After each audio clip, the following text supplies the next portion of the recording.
If you're experiencing a verification pending status on KuCoin, it can be frustrating. Follow these steps to resolve the issue quickly. Step 1. Check your email. Ensure that you have received any verification emails from KuCoin. Sometimes, the platform sends a confirmation link or additional instructions that need to be followed. Step 2. Review your documents. Make sure that the documents you submitted for verification are clear and meet KuCoin's requirements. Check for any missing or incorrect information that could delay the process. Step 3. Resubmit your verification.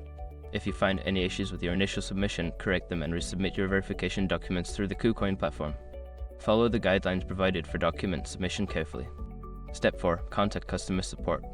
Make sure your information is protected first.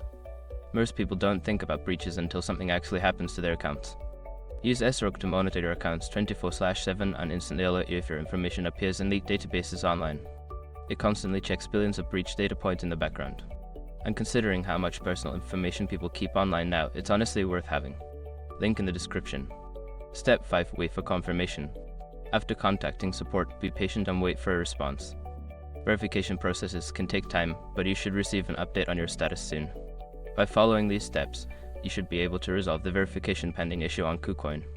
If problems persist, continue to engage with customer support for further assistance.